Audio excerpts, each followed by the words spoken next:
What's going on, everybody? Average Arcader here, and it's time for another showcase from Everbloom. Today we're going to be taking a look at Space Adventure: The Dark Menace. This is a hidden gem from Everbloom, one of their older games that I think a lot of people don't know about. This came out back when they weren't as big, and a lot of the same work and energy that they put into these newer ones was put into this one. It's got a lot going on, good music, good characters, voice acting, and actual campaign. You know, there's actual start-finish to the story and choices. So I'm going to bring all that out in this showcase. Remember, this is not a review, it's a showcase, all part of our Spotlight segment on Everbloom. So make sure afterwards to go check out their game list. I'll leave a link in the bottom so that you guys can. But let's go ahead and get started. Okay, so the first thing I want to talk about is one of Everbloom's specialties, the story. The story in this is awesome.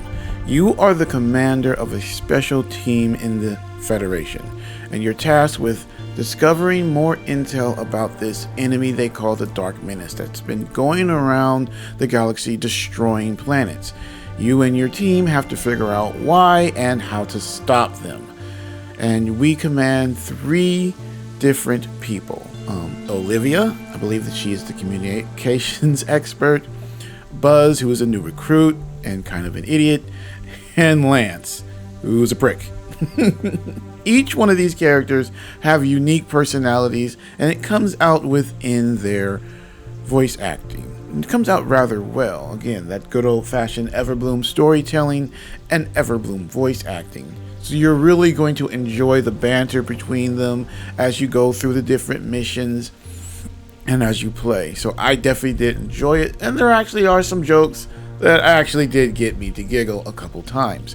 But there's also serious moments as well, as you learn a little bit more history about your different crew and some of the stuff that's happened to them. So it's not all just fun and games, they actually do hit some serious notes as well. Next thing I want to highlight is world design. The game takes place in several different locations, your ship, and multiple planets. And they all have a beautiful design to them. There are all kinds of things they've built into the world and the environment. And you really do get the sense of the craftsmanship and the time put into some of these locations. Some of them truly are awe-inspiring and look beautiful. I love exploring them, which you do have to do during gameplay, which we'll get into in a little bit. But seeing all the different worlds and all the different structures that they built are very, very fun, very nice. And let me show off a couple of them right now.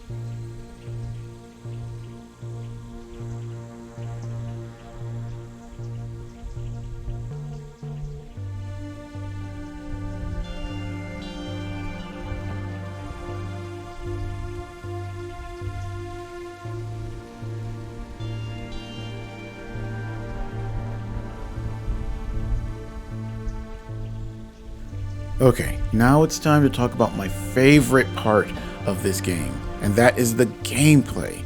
They went all out on all the different things they have you do in this game. Let me go over all of them. First things first, first type of gameplay that you're going to experience and or do is the combat. Combat is done rather well.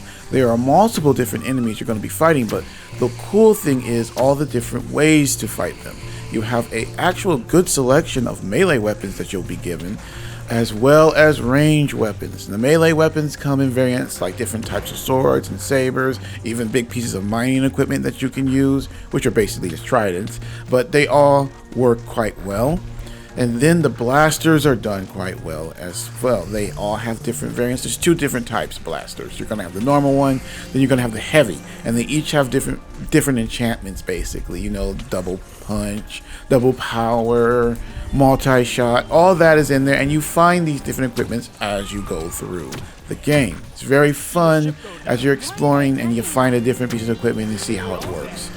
As well as that, you also have your team members. They actually fight alongside you, something that not too many add-ons or games actually do, which I really want to see more of. And these guys are good. They'll take out whole groups of enemies by themselves if you're not careful. So having to make sure to keep up with them is really, really important.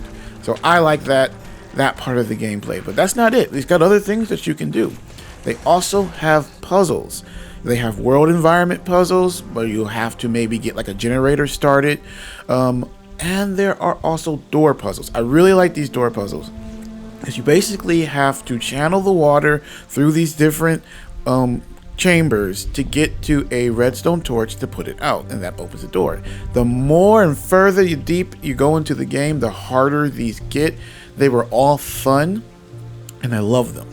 But the biggest part of the gameplay that I noticed was that there are choices.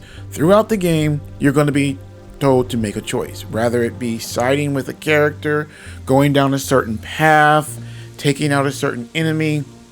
There are going to be several of these choices, and they have consequences that play out through the game. This is good because it gives you replayability. There are not a whole lot of these choices, but there's enough that you'll want to play through the game again just to see, well, if I went down that way, what would have happened? Or if I sided with this person, what would have happened? I don't want to go into too many detail about it because, well, I don't want to spoil anything. There are some plot crucial choices, so I don't want to go over all of them because I want you to experience it for yourself. It's definitely a good experience, and I don't want to ruin that. I had so much fun with this game when I originally played it that I marked it as one of my favorites, my all-time favorites of any map in the marketplace. So I highly recommend that you go and check it out. If you're somebody that's looking for a nice story, cool adventure, and some fun gameplay, all of that is here, as well as some puzzle gameplay as well. But a little tip. This is a huge add-on, so make sure that you clear some space on your computer or your gaming device before you download it. That way it'll run smoothly. Other than that, there really was no problems with glitches or anything like this in this. It ran smoothly without giving me any problems. So I highly recommend go checking it out. Well, that's it for our showcase on Space Adventure: The Dark Menace. This is all part of our Spotlight segment on Everbloom Games, which we are nowhere near done. We've got more interviews coming, more reviews coming, more Let's Plays coming, so make sure to stay tuned and please go check them out. I'll be leaving a link to their game list where you can find this game and download it. But until next time, thank you guys so much for watching. Average Arcader out.